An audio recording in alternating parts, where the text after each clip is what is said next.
How's it going, everyone? College Lefty, and in this video I have for you guys the 96 overall signature series Trevor Hoffman debut. I'm going to go ahead and get right into these viewer games right here. I was live streaming this over on Twitch, and I will be live streaming again today at some point, playing some more viewer games as well. And if you want to follow me over there, I will have a link to the stream in the comment section down below, and it will also be pinned.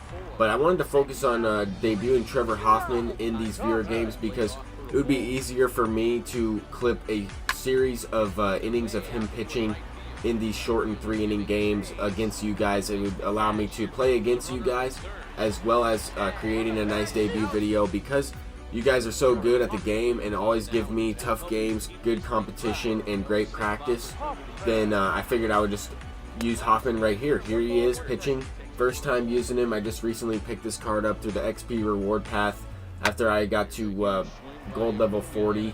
But one thing to keep in mind when I am using Trevor Hoffman in these clips right here, it's a shortened game, so if I don't warm him up properly, he will come into the game with the yellow stamina bar rather than full stamina in green.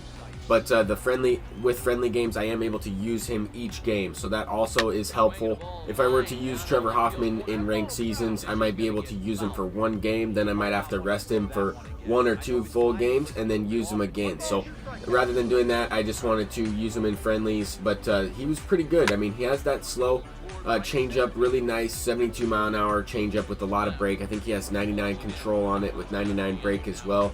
His other pitches are pretty good. I think the pitch that has the least amount of control on him is the curveball. It's like 75 control, but he does throw it pretty well. It is his R1 pitch, so you're not going to be able to throw it as often. But nonetheless, he definitely has a great repertoire. I was able to hit a home run with Pablo Sanchez and ended up winning that game 1-0. So Trevor Hoffman kept me in the game, kept the score at 0. Let's go ahead and get into this next game. We are going up against Frank the Tank, and I wasn't able to include everybody's team in this video just because it would have been too long of a video. I tried to include as many games as possible, and I wanted to save as many clips as possible as well for gameplay and highlights from the friendly games as well. So playing Frank the Tank, we have a Kershaw matchup here, and that's who he has on the mound still, even in these 3-inning games. I mean, sometimes you want to leave your pitcher out for only one batter.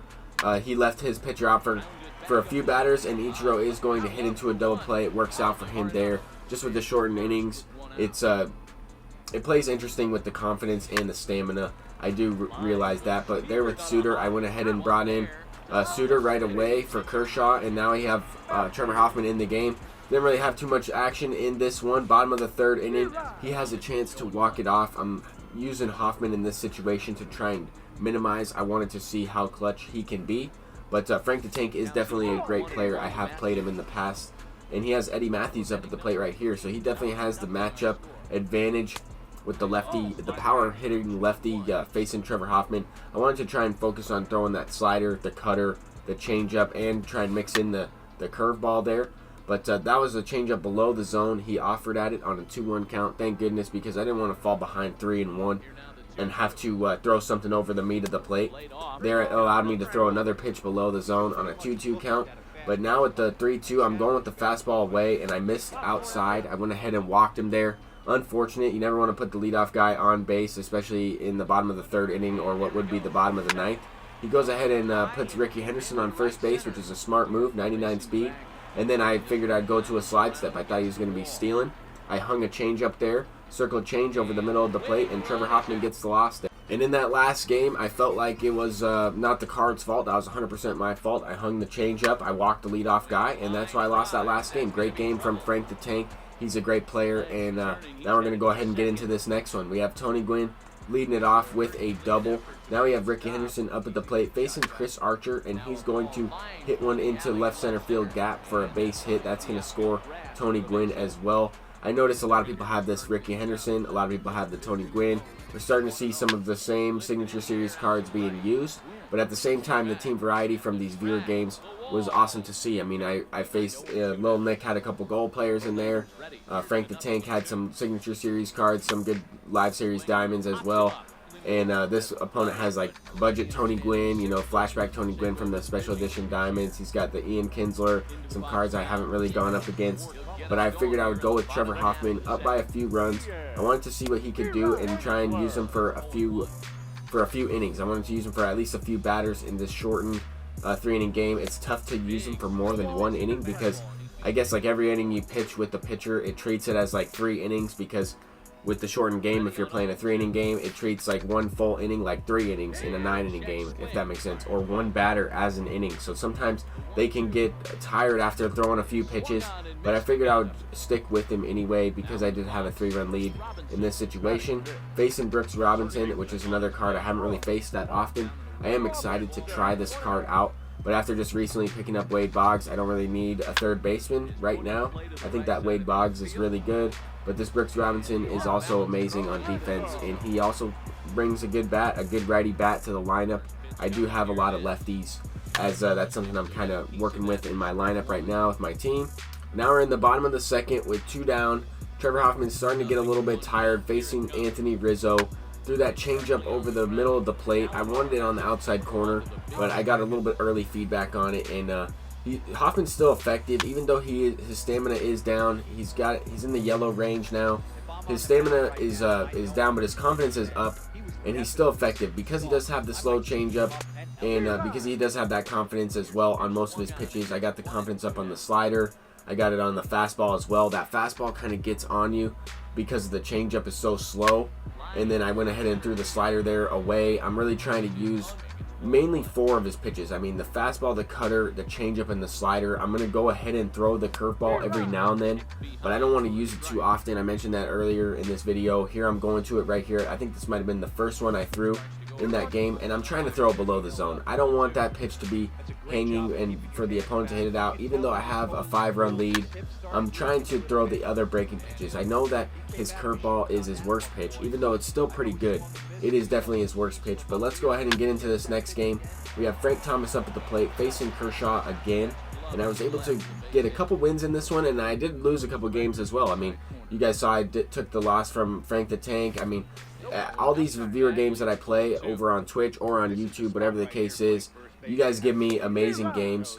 I mean, I've always have good competition. That's why I wanted to do this type of a video where I'm getting more at bats with Wade Boggs, and it's off of different pitchers in a rapid fire setting, because some of these games are short and sweet. You have to have every out counts, every at bat counts, every pitch counts, and there Wade Boggs is going to hit a 2-run shot, lefty. I didn't really get a chance to use him too much facing a lefty, so I wanted to mix it up. I mean, get a really good sample size of Bruce Sutter, who I got to use more in these viewer games. I didn't really talk too much about him, but I also picked him up around the same time as Hoffman. But I wanted to focus mainly on Trevor Hoffman in this video. I know a lot of people are starting to get that card or are starting to get closer to unlocking that card, and they want to see if he's worth it for their bullpen, or if they want to continue to upgrade their lineup, if that makes sense, because there are a lot of great hitters in that pack. I mean, you have Johnny Bench, you have Ralph Kiner, you have Matt Kemp, you have some really good hitters. Ichiro is amazing, Giambi is really good. That's like all of them. All those cards are really good, and Alan Trammell. I mean, it's really tough. You don't know if you want to decide on taking a bullpen arm. I mean, here I didn't warm up Hoffman for this game. Like, I just brought him in when he was cold, right off the bench, and that's why his pitches are a little bit flatter. I mean, they're more loopy.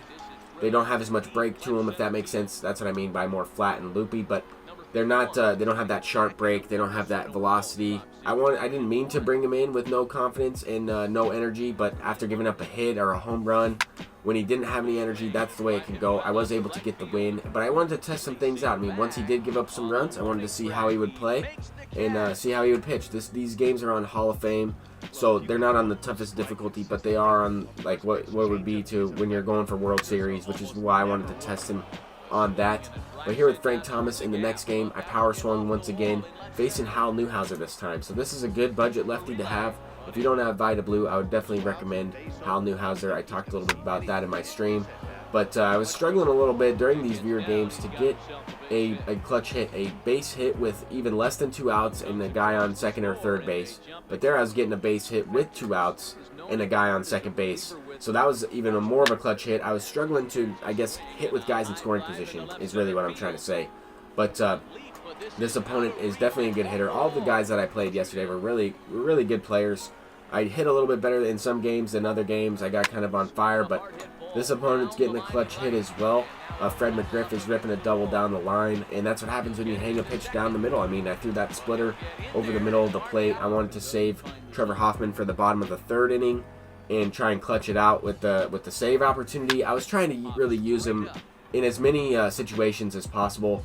There he makes the play as fielding his position as a pitcher on a pop fly, so that's nice to see. I mean, he does have common fielding, so I don't expect him to be Zach Greinke out there or be a Gold Glover. But anyway, I got the out there facing Brooks Robinson. This opponent also had Brooks Robinson. It was nice to go up against him a few times.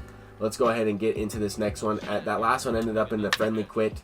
If we were tied after the 4th inning, I usually just friendly quit just to keep the stream going, keep as many people involved with the stream, and give people as much of an opportunity as possible to play and enter the keyword and win a giveaway to play in a viewer game. So that's kind of how I do it over there. I do have the rules, and I have a random generator that determines who wins the game and not who wins the actual game, but who wins the opportunity to play against me, just so that way I don't have to pick and choose, because it wouldn't be fair that way. But anyway, I was able to hit a couple home runs there with 2 outs. Some big hits right there, facing this World Series opponent who is amazing. I mean, he had a really good record. I like his uniforms as well, the Carolina Hurricanes. I was talking a little bit about hockey in my stream as well, but he started off really doing well at the plate. I mean, he started off with those 2 runs. He was sitting on that fastball from Nolan Ryan and hit it a couple times. And now we're going into the next game here. I was able to get that last victory, and this will be the last game from the viewer stream, the last highlight game right here. I'm going up against Game, who has an amazing team. He plays this game a whole bunch. He's a level 50 diamond, and he smacks that one out with Roberto Alomar. I was unable to rob it with Tony Gwynn. And Game and I have played a few times. We always have really good games. He's a big-time supporter, big fan of the channel. And in this game, he's going to be beating me by 4 runs. I mean, this is going to allow him to score another run. He hit that 3-run shot with Alomar. I probably should have went to Trevor Hoffman or Lefty facing Alomar, but a few pitches too late. I did go ahead and go to Trevor Hoffman. He was warmed up this time and did have green energy and good confidence as well. But the opponent game was a little bit late on this fastball here. He was sitting on it earlier in the game, but he kind of started to sit on the off speed once he did hit a home run. I noticed that a little bit, so I tried to go to the fastball, go back to the changeup, mix it up a little bit better than I was. But I am down 4 runs. I mean, I gave up 4 runs in the first inning, the first 2 innings anyway, and now I only have 6 outs left. I mean, luckily I'm the home team. We're playing at a different field in Oak Park, but this one is going to be sent out facing Silver, Aroldis Chapman. He's facing Wade Boggs, and Wade Boggs hits a lefty-lefty home run there. So 2 home runs in this one from Wade Boggs in this video, but definitely a solid player all around. And Tony Gwynn is going to knock a base hit, so at least I was able to get something going. I had a chance to kind of come back in this one, but I need to get everything going my way. This ball needs to get into the gap, and Tony Gwynn is going to track it down. But I did end up losing that game. It was a lot of fun yesterday playing you guys, and I always have a lot of fun playing viewers, and it's just really cool to see all the support, all the questions that you guys ask, all the interaction over there. But anyways, I just want to say thank you guys so much for watching this video. If you enjoyed, please leave a thumbs up and subscribe if you are new. I'm College Lefty, and I'll see you guys in the next one. Peace out.